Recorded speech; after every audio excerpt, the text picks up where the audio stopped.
your happiest memory from this week or from last week? Something chill and nice to remember. Who do you pass to start? I pass it on to Nate. Dang, I hate going first. I think a great memory is my little nephew, who is very young, but his first words are "oh no," and so he just walks up to people and says "oh no," and it's just absolutely hilarious. And so, yeah, I think that was the highlight of the week. But I'll pass it to Mitch.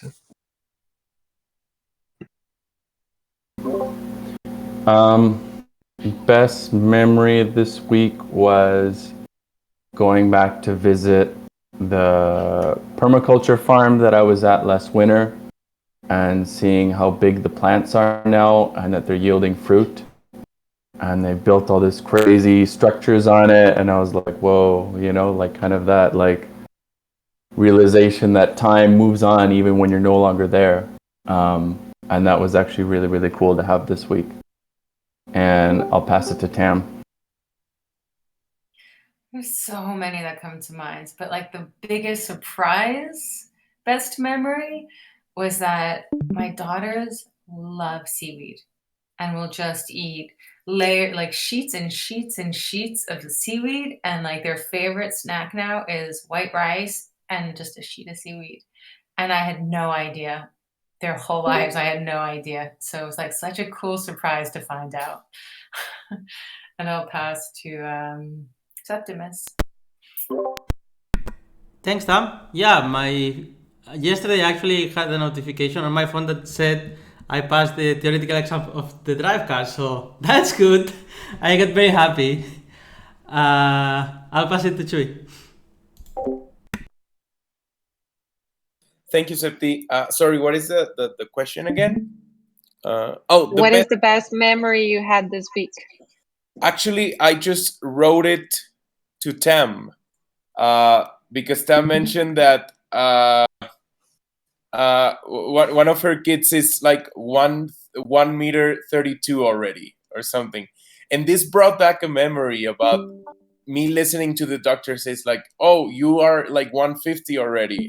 I was like, yeah, like, and like all of my family is like, oh my god, like 150 already. And yeah, like it was a happy memory. So thanks for sharing that, Tam. I'll pass it back to you, Livy, because I don't know who went already. I pass to Juanca.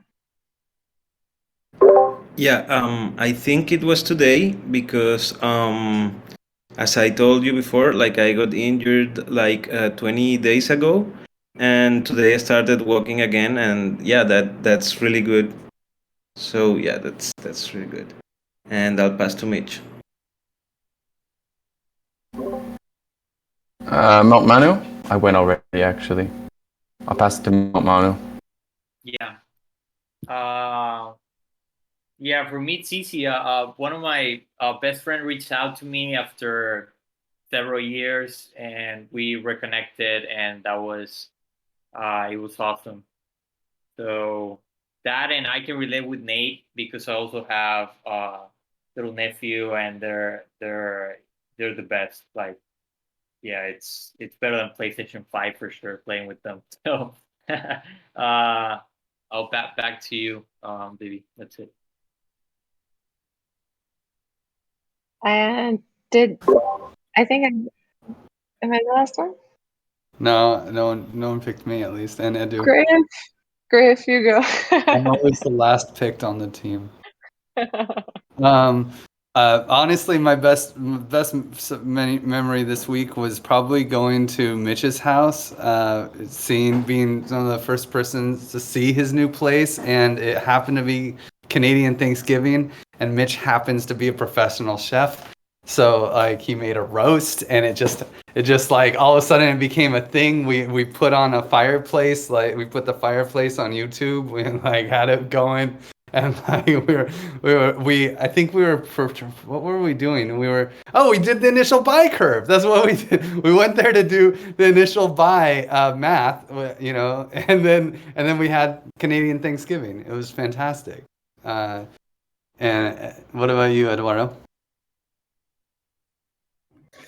Happiest memory, it's my nephew who also is 7, and he suddenly discovered iMessage calling. So he suddenly started calling me with no warning at any given moment. Or he sends me invitations to play chess, virtual chess, because he likes to play chess. So suddenly you get an invitation of a 7-year-old saying, hey, I want to play chess. And the second happiest memory actually is now just like listening to all of you talking your happy moments. It's quite a nice mood. So back to you, Lee. I think my happiest memory this week was during a call that I got distracted for a second, looked at my phone, and it was a friend birthday that I didn't talk in a long time in Egypt. And he said, oh, did Dima, this other friend, sent you the video we made for you? And I was like, no. And then I talked to her and she sent me this video they both had made for me, like a day that they met randomly. So it was just this explosion of unexpected love from like people that live in places that you don't live anymore, and it's still like family feelings. Cool. Nice question. Thanks, Edu. So we can jump into updates of Softgov issues. So we have a boardroom from Nate. Do you have any link we can see? I didn't find one, Nate, but you can maybe share a little bit of how this process is going. I haven't heard anything back from them. Tam, have you seen any developments in that area? Neither have I. No. Okay. Who is down? The boardroom team.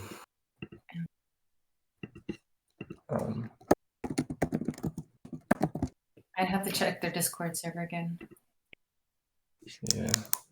So is there something that we can't do as with like their tools as they are?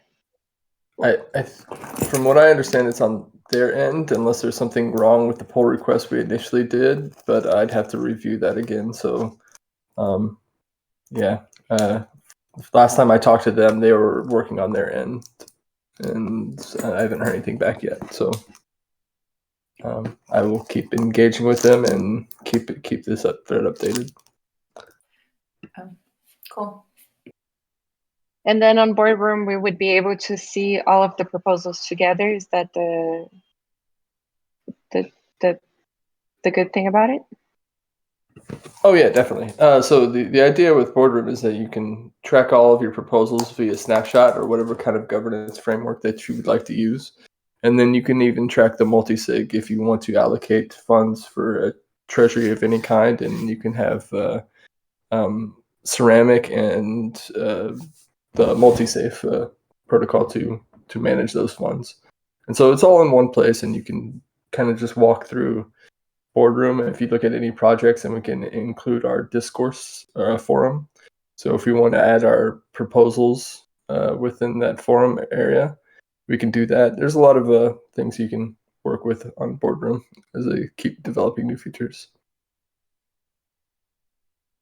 Well, thank you. And what about the proposal template, Edu? Is there any? Yes, I added the links to there so everyone can take a look at it. I don't know if you can accept the edits.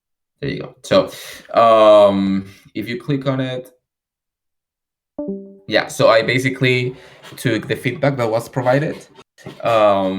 I changed most of the questions to a phrase rather than a question.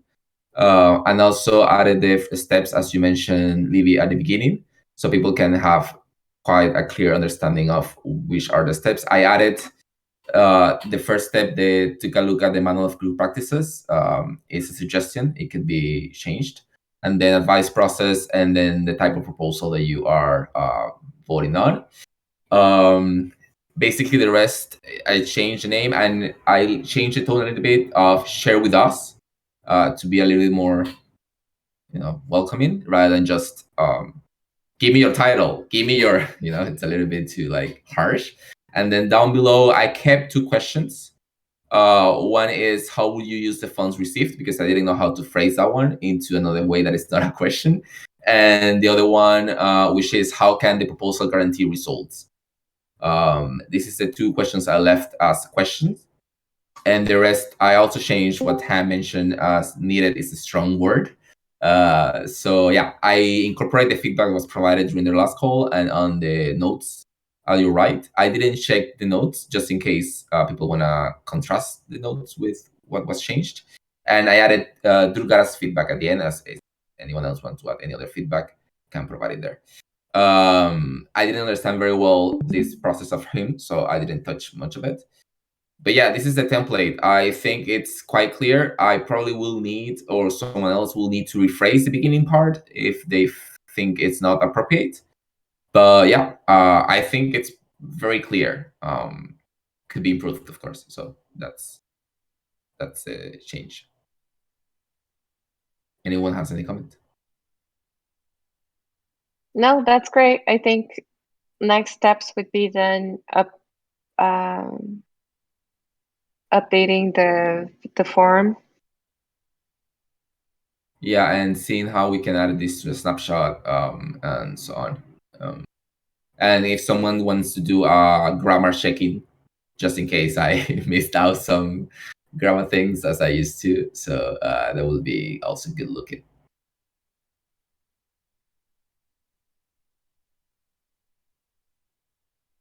Hi, Bianca. Welcome. And then the other update I have. Hello, Bianca. The other update I have, it's in the terms and condition that goes to the DEC once someone joins the server. Is the other document in there that I linked to?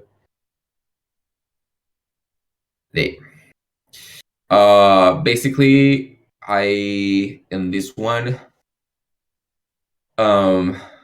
I leave it mostly intact. There are a few things I changed. A little bit of the tone. Also, the fact that in the first one, there is a description to your left on that menu. So when the one that says 1 is the proposed changed. No, that one's not for this up, just this part. And then I toned down a little bit because it sounded a little bit harsh. And then I added the covenant link as the last option because there was a repetition on the rules. And then on number 5, I added something that was provided by Aloysius also, and LB, which is inclusivity and respect towards everyone's identity. Because sometimes we overlook that a little bit. So I think that it's not only about insulting or derogatory or trolling, but also to respect people's decision to names and identity. And then the 7th, which is by accepting the rules of these participants, agrees to the community covenant. We encourage you to take a look at it and make yourself familiar with other communities agreements not mentioned in these rules, because this was not included on the first draft of these terms and agreement. Yeah, that's pretty much. I think the rest is quite clear, and it works. That's for another section of the journey. So yeah, that's my 2 updates on these documents. Yeah, thanks for putting everything in a document. That helps a lot to edit. Anyone has any comments in here? I think it's worth taking a look and leaving some edits.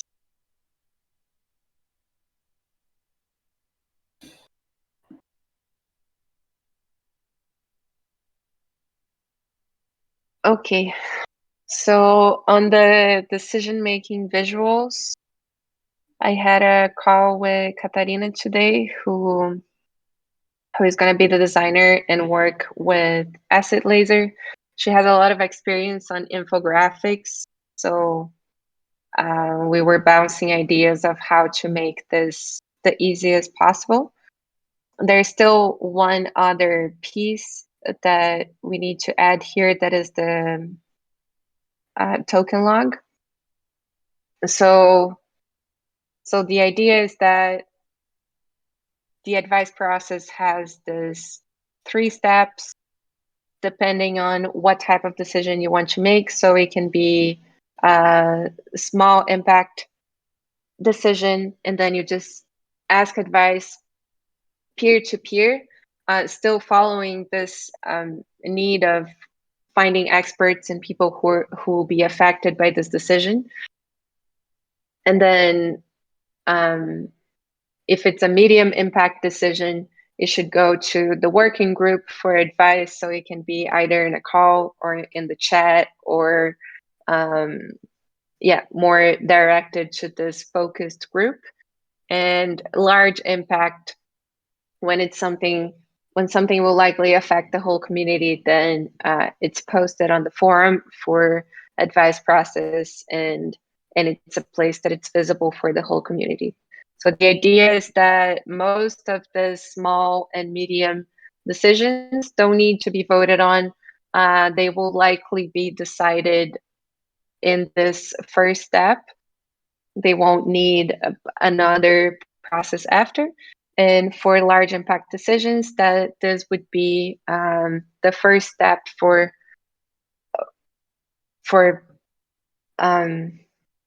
either a funding proposal. So it needs to be posted in the forum, and then the link of the forum goes to conviction voting. And if it's a technical proposal, applications that need to be installed, or bugs that need to be fixed, or things that need to be modified within the DAO, then it goes to DAO voting, and it also passes through this first step. So the link of the forum will come to the DAO voting. And if it's a large impact cultural decision, it would come from the advice process to snapshot, and one of those voting types would be selected. And then for here, we'll have a little infographic too, to explain which is each type of this voting's most recommended for. And then we were investigating, thinking of, okay, community signal could be very important for DAO voting, kind of like we did the 75%, because when it comes to DAO voting, it's a lot of people that need to vote. There is like a higher fee involved to propose something. So this step from here to here can be can happen sometimes, but it's not mandatory. So we were thinking of how to communicate that visually, that something. Just a small technicality there, Livy. You said a lot of people need to vote for DAO voting? Well, likely, right? We don't have that yet. Yeah, we don't necessarily need to make it that way, but we can make the threshold for support very high. But anyway, just to say, we can set it however we want. It doesn't necessarily have to be a lot of people voting on it. Yeah, you're right.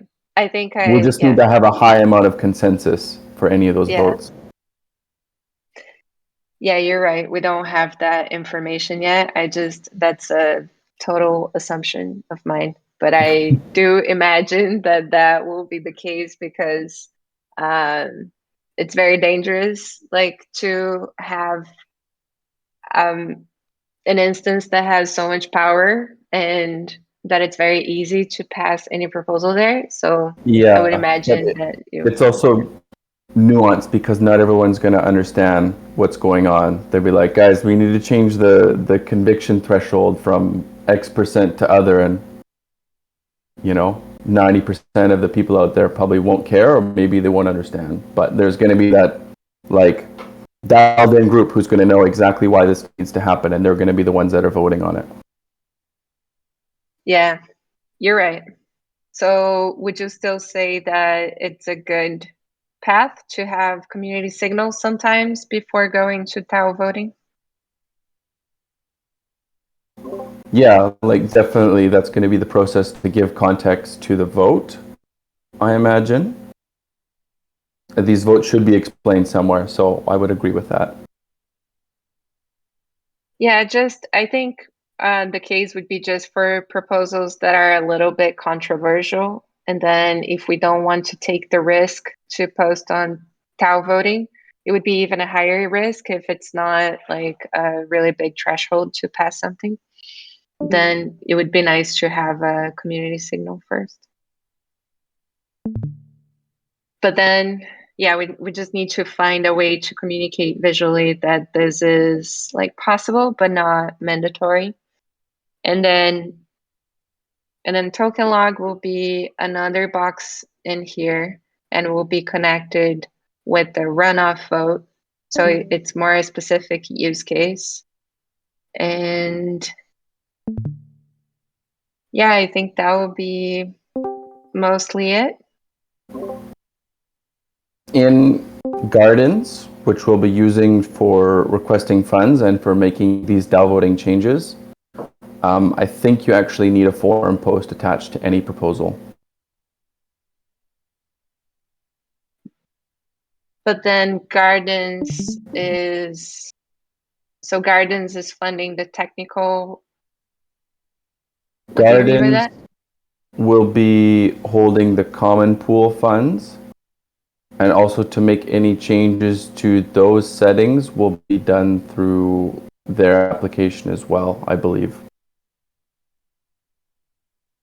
So Tao voting should be connected to Gardens? Well, I'm just saying that you'll probably have to have a forum post affiliated with it. Griff left. He could probably back me up on that one to make sure, but...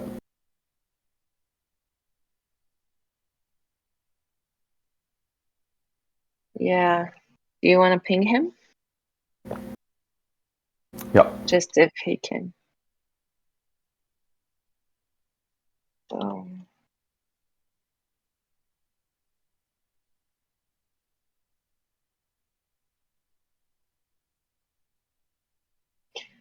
Yeah, anything else that you guys feel like it's missing from here?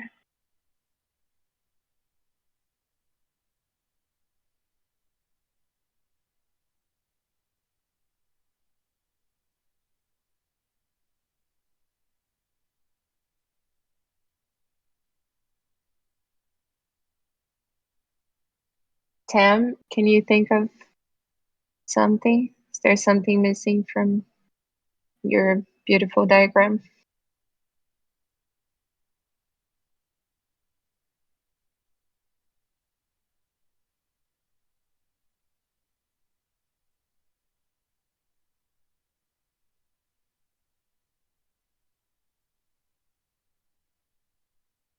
You're muted. I was saying, I guess the interesting question would be what the other use cases could be. But I'm looking at the other version right now too. Other use cases for each one of these points? Well, I think there's sort of like the funding proposals was clear on conviction voting, but would there ever be any other reason for conviction voting?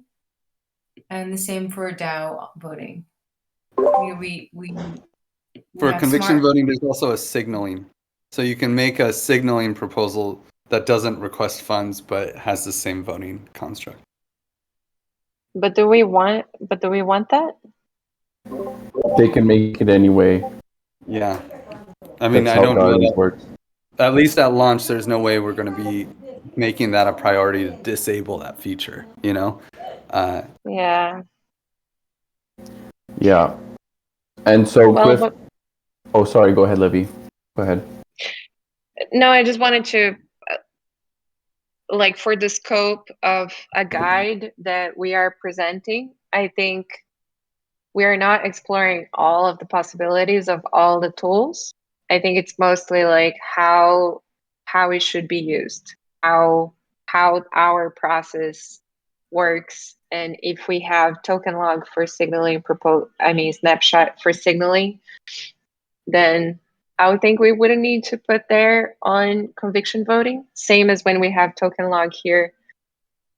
We could do the runoff on token log, but I think putting on snapshot would make more sense. So it might be confusing to add functionalities that we don't want to see happening rather than. Yeah, but yeah, it's good to have it in the back burner though, because people are going to be using gardens and they're probably going to make these types of votes anyway, just because they can. It might be worth saying this is possible. We don't care. We're not. Don't do it. Don't waste your proposal deposit. Yeah, exactly. If you make one, we will challenge it and you will lose your deposit. Easy money. I just want to go back to that point that I pinged you about, Griff, though. So then, tau voting, so that those meta governance parameters are going to be handled through gardens. In the decision votes, I think they're called on the UI. Yes. But then what about things that aren't related to the common pool? So like changing the ABC parameters. Yeah, those would be the way it's structured is it's all one Aragon DAO system. So and the DAO voting is God mode. So it has permissions on top of the augmented bonding curve. It has permissions on top of conviction voting. It has permissions on top of all of these things. So we'll set it up so that if you need to change any of the parameters, DAO voting's the way. So then will the interface be gardens or will it be Aragon?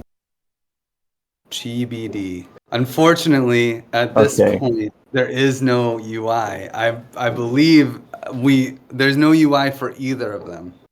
Like for it being through Gardens or it being through. So right now it's command line for DAO voting. So we're gonna launch without a very good user interface, and you could we can use EVM CRISPR to do it. But it is going to be a technocracy controlled option, unfortunately. Okay. Join the technocracy, Mitch. Yeah, sign me up. Figure out how to do that. Does that answer some of your questions, Livy, then? Not really. I don't know. I probably just got more confused. So DAO voting will be proposals towards the DAO voting will actually be to one hive. It'll be either. Go ahead, Griff. The DAO voting is there, right?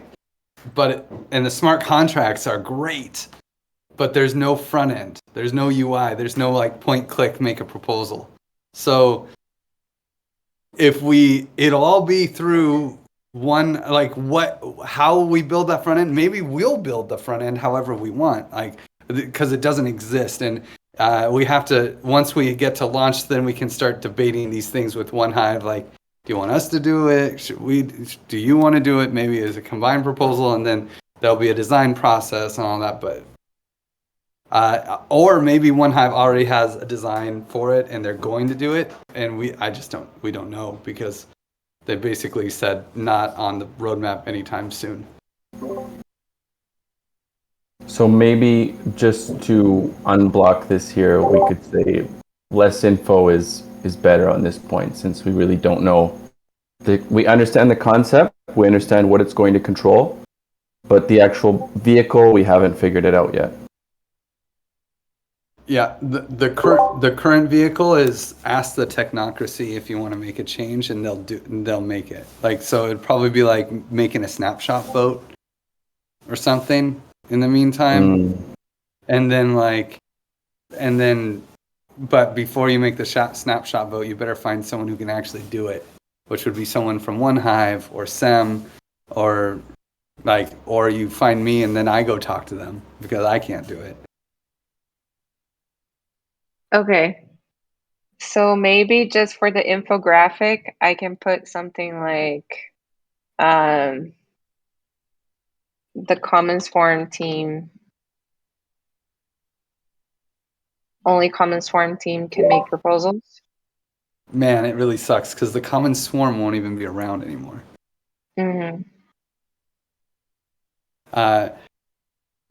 maybe ask the stewards. Let's go that route. Okay. Just ping Griff on Discord. Yeah, that's probably honestly what's going to happen, right? So. Okay, so we probably don't even need. Yeah. Less Yes, is okay. more. Let's pretend let's just do what all the other gardens do and just pretend outvoting doesn't exist. Okay. That's great.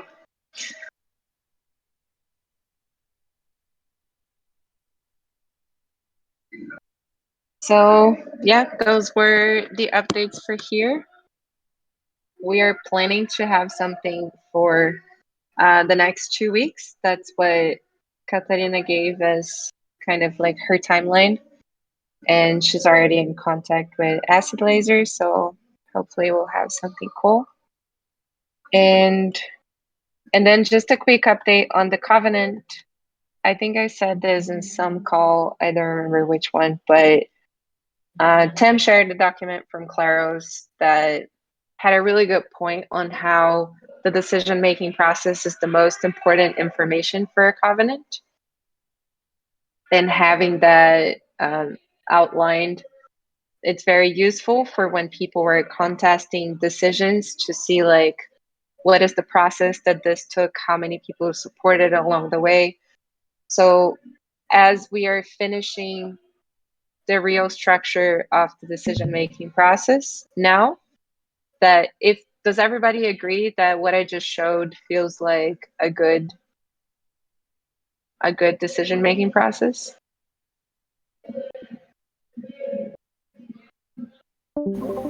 Okay, Yeah, so that's great. cool. So Yeah. that will go to the Covenant. It's updating a little bit the old decision-making process that is in the Covenant now. And since we were still working on it, that was kind of blocked, but then it will move forward now that we have that sorted. And then another topic that is in Softgov was the numbers for the reward system. So how we are discussing this in the reward system call, but I think it's worth bringing it here too since we have time. How much we're going to request for the initial buy-in. And Mitch and I were having a chat about. Mitch, do you want to say what you proposed and then? Yeah, And then I because can I'm kind of complement. working in tandem with the buy-in proposal, so a lot of it depends on that. And so, realistically, we're looking at about 250,000 XDAI to take from the hatch funds and use it to buy TEC at the deployment of the augmented bonding curve. And so ideally we could fund the rewards system for 6 months. You know, let it get started, let it figure itself out, adjust any kinks before it can start independently making funding requests from the TEC Treasury. So I threw out some ballpark numbers. If we're looking at anywhere from like 5 to 8,000 XDAI per quant, which is every 2 weeks, that would result in 90,000 XDAI, which was about 30%, I think, of what the buy-in amount would be, right? So 30% of that 250K, which I think, Livy, if you calculated that based on our last average, came down to about 5 XDAI per impact hour. Yeah, I calculated using our last distribution. I don't know if that is the most, I need to look at all of them in perspective. I don't know if that was the most representative one because there was a lot of tweaking around, right? And it was just 1 week instead of 2 weeks. But I'll look kind of at the average of what it was. Okay. We also have to consider that we won't be using impact hours as a unit of measurement. It'll be, you know, how they're quantified, and then that final total amount will be given to them every 2 weeks. So we won't be using that unit of measurement as impact hours of like an hourly rate, I guess you could say. It's like we've quantified your contributions for this 2-week period, and this is the amount based on source cred and praise. I think having a unit of measure is still helpful for people to understand a little bit what's going I don't on. know if it helps it out, because then they're like, oh, what's my hourly wage? It's like, well, that's not really quite what we're trying to do, you know? And so looking at it like that, it's like, oh my God, only $5 an hour? Like, what? I don't know. Or you say like, oh wow, $100 an hour, but I only work 2 hours. No. Yeah. But anyway, even moving past that conversation, even if we double that, you know, that's way too much that we can realistically give. Like that I showed you there, it was like over 70% of the buy-in amount if we double that, you know? And so I don't think, given the amount of hatch funds raised, that we can go too crazy with this amount. And further to my point that since this is still in the pilot period, we probably shouldn't be pushing out massive amounts of funds anyway into the reward system. Yeah, so this was the convo we were having earlier, and I think we got to this like a good temporary solution of understanding that this is in a phase of experiment, the reward systems, and that working groups will be requesting funding too in this transition period. So it's okay for us to look at a 6-month period with a lower amount than we wish it was the reality for the reward systems, just as our economy is getting stronger and we're not like using so much funds on something that is still in a phase of like in a test phase, basically. Mm-hmm. But that the idea is to have a more fair distribution later for reward systems, and then I think we will be like well informed by the research group, and that will help a lot on deciding what is the price we should be looking at, and because we'll have like information about many other projects, and I think that will help. And then just a reference point Aloysius shared was that in source cred they were giving 1 cred, like 1 cred was 1 DAI.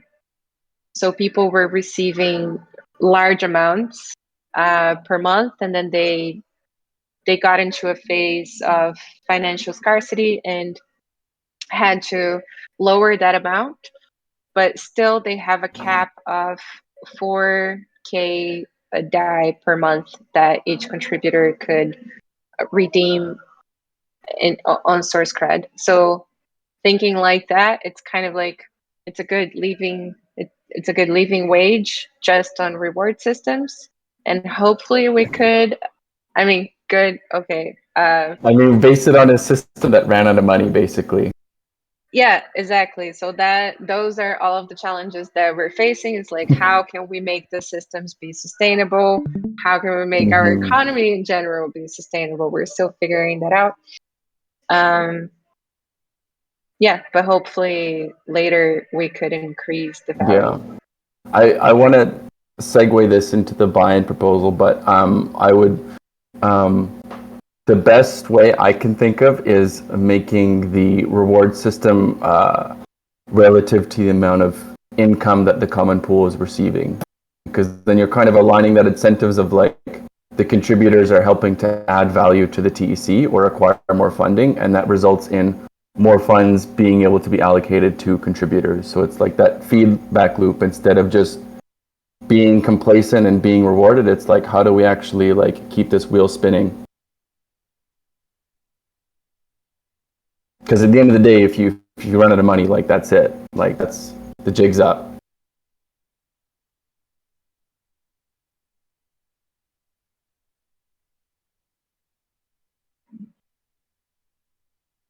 Make that related to the income of what you said? Like basically the revenue streams that we're getting from ABC or otherwise, like, so using relative terms like percentages as the allocation amount for the reward system, instead of just fixed amounts, which is kind of arbitrary because it's not really taking into respect the amount of funding that we're receiving as the TEC Treasury as a whole. So using percentages instead of fixed amounts for allocations.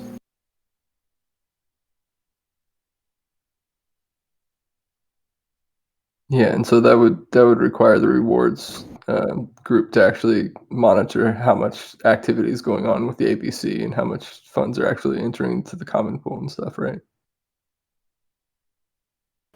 And hopefully there'll be other income revenue streams.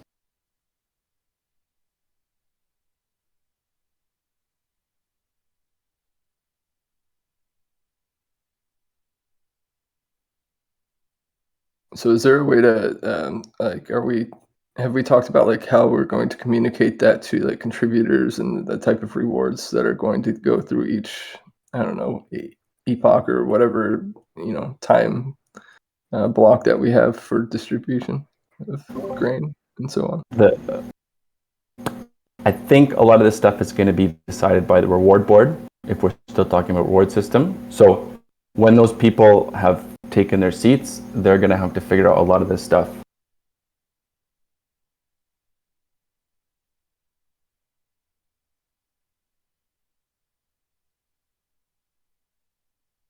Those were all of the topics for today. Does anybody have something else? Yeah.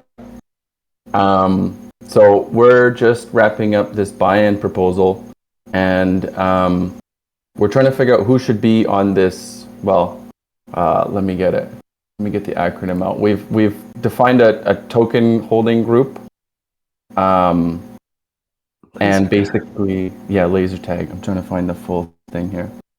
Liquidity and Strategic Deployment Request Token Allocation Group, or laser tag for short.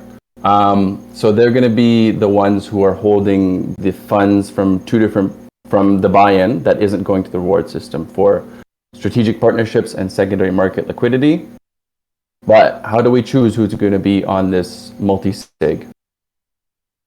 So, I mean, it was just kind of like me and Tam were picking numbers or names out of a hat that we think would be a good fit from the stewards.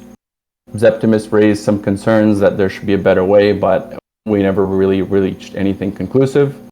This is time sensitive since we want to get this nailed down so we can upgrade this commons.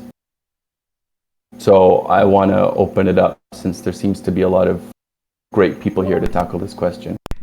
Yeah, for me, what I wanted to say is like, it doesn't have to be, like random numbers we choose between this group. Like, it feels very awkward. Like, I feel we should have like a system. Like, I don't know, like Griff was suggesting the stewards. That's one thing. Like, or then we could say like, okay, these top holders, or like have something like have a story. Like, that's why these people is here, not like, oh, it's just us because we decided this way. It feels awkward, just that.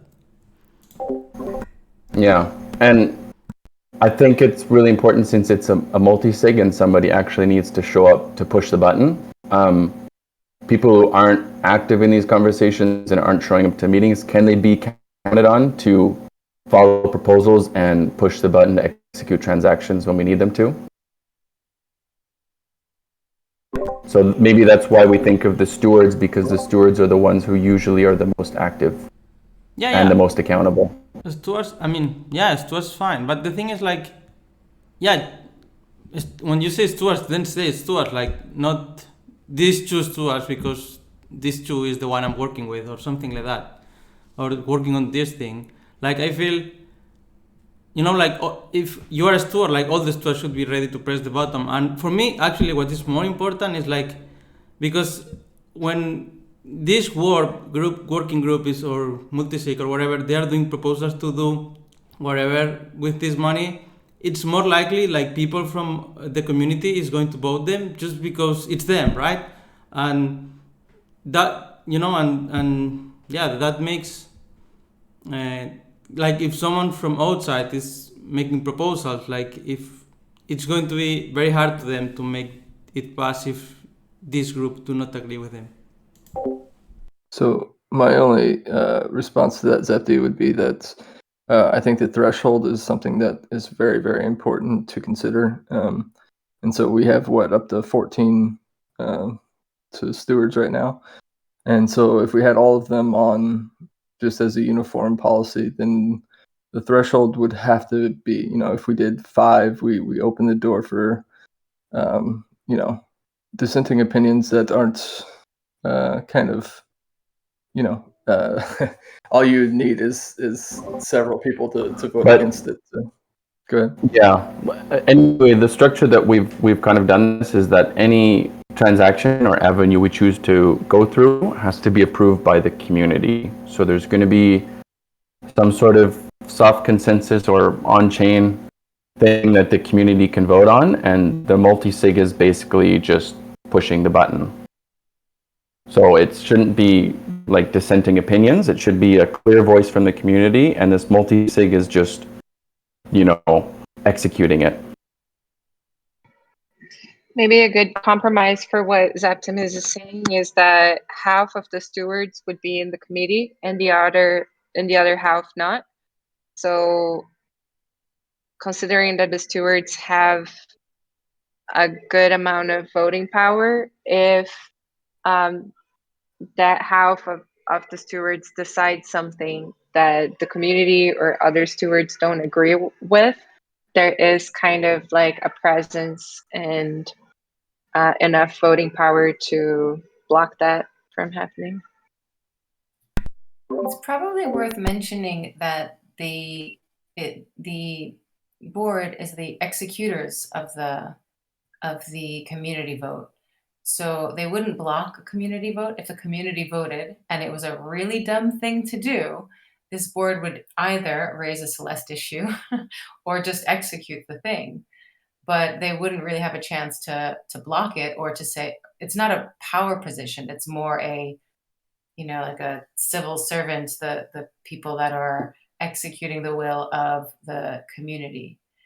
So, and I echo what Mitch said about there needing to be people who are the active people, like the most active, so that when it's time to execute a decision by the community, there are people that are easy to get a hold of and not people that then you sort of have to wait for 24 hours or 48 hours to get a hold of them, and then you have to explain, like these things should be, time should be a consideration. And then I think the other thing that I'd like to raise as well, and this is I think where Zep and I don't exactly see eye to eye, is that my feeling is that it would be great if the people that were the multisig holders for this particular project were people really concerned with this particular project, so that they actually really had expertise, experience, interest, internal motivation on the subject that these funds would be used for, rather than just anyone. So I feel, I'm glad I'm seeing nodding, because I feel pretty strongly about that. I think that the people in the rewards board should be expert with rewards and should be very concerned with rewards. And I think that the people that are helping execute these should be really concerned with how these funds are spent, and should be, should have some, it's like intrinsic motivation is the word that comes to mind, but like really focused on this and not focused on a bunch of everything and then just sort of like an automaton that pushes a button. I feel like there's a better balance than that. Yeah, but that's just the part that bugs me the most. Like if if these people is who's taking care of it, then someone who's outside of this group of people and they want to propose something, it's harder to them to get approval by the community just because they're outside this group. Like they have but that's the thing, is that this group isn't making the decisions, they're executing the decisions that are made by the community. So it's more about they're the ones who could, like, if the community all of a sudden says, hey, we should burn all of this money, but it's not really the community, it was a fraud vote or something. Like these are the extreme cases where maybe they would want to consider like not pushing the button if there was some kind of weird like slide of, like, over Christmas there was a small vote, barely got quorum, and somebody bought a bunch of tokens, like that kind of thing. But otherwise, this group doesn't make decisions. They're just there to make sure that the decisions are executed, to follow the lead, because they're probably the ones that will also be helping to propose the decisions if they're the ones that are like, they care, and they're the ones like making the deals, and they're the ones doing all these things. All they do is push the button after a vote. Yeah, I agree on that. But on the proposal sets, they take care of the decisions. They are committed to propose. That's the only thing that bugs me. They can. Like, they're going to probably be the people who are the most dialed in with this stuff and will have probably the most insightful proposals because they've been tasked with, like, being laser focused on this stuff. But anybody can come in and make a proposal, and if it gains enough traction, whether or not the people on the multisig disagree or agree, they're going to have to execute the will of the community. Yeah, but the thing is, they can, of course, but you don't have to say they will. Like, if they want, they do it. Sure, absolutely. They absolutely don't have to. There's no requirement of them to do any proposing. Also, I would say there's like, don't underestimate the persuasiveness of a really good proposal. Like, if there's a really strong, well thought through, strong proposal by the community, it should of course go through. It's not, I don't think that there's any jeopardy here to a good proposal going through, because the multi-sig holders are people that care about this project specifically. Yeah, I agree with that. And just one last question, I guess, is that Celeste wouldn't be involved in any of that, right? You said previously, Tim, because this would be a multi-sig. But it's a great question, right? Like, but if, let's say that the snapshot vote is like, burn all the funds, like, what does the community do? You just execute it? Or you say, maybe this isn't exactly what we wanted. Can we have an arbitration? This would be the case for a signal vote on conviction voting, because then Celeste could be used. Like, maybe there's something. But if using conviction voting, you can't vote no.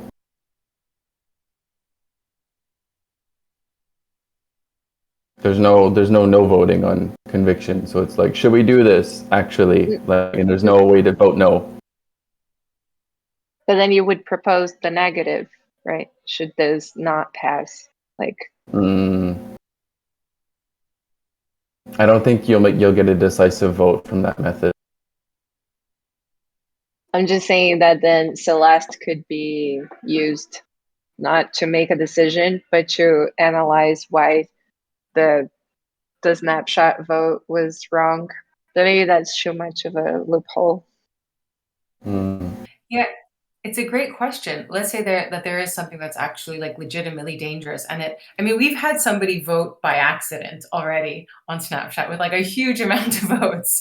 So we've already experienced that people have voted by accident, and let's say that happens and the vote passes, but the people, it was a mistake. How do we account for that? And and I think that maybe we just have to have some way to handle a situation where it's like flagged, hey, this is actually really, these are the consequences. This is something dangerous that could happen if we do enact this. But eventually, if it's the real will, then we just do it. What's wrong with the human component being able to say to the people on the board going, hey, we've come to a unanimous decision that this is not in the best interest of the organization, and everybody says no. No, because then you're giving them authority, which isn't the point. They're the executive branch. But they naturally have authority with the discretion of pressing that button, and so like as much as we want to ignore it, like that's just the reality of it. And I don't know. I think that if we accept the human component and just say, hey, we've built trust with this group of people, and we trust them that they, I don't know. I think that's only in extreme situations. If it's actually everyone in the community wants to provide liquidity to Agave, but then like everyone on the board is like, agave is such a low market cap coin. This is a good idea, dude. They should still execute it, you know, because it's not an unreasonable thing. If it's, hey, burn this money, that's unreasonable. Like that's when we need That's when we need the board to stand up, you know. So Laser tag. yeah, and it's when so. There's a line somewhere. I think it's a good idea to draw the line. That's what it would be really cool to have a flagging system on Snapshot. I looked so much for it and I don't think it exists. But something where we could, like, maybe we draw the line of like, if a proposal has, I don't know, enough flaggings that is considered dangerous, then then this committee is allowed to not execute if it passes or something like that. I see that we're at the top of the hour. This is really great feedback, and I'm going to finish this proposal, and it will be on the forum today, and it will be ready for more advice. So I'm looking forward to more comments on there. Cool. Thanks, everyone. Thanks, everyone. Thanks, Livy.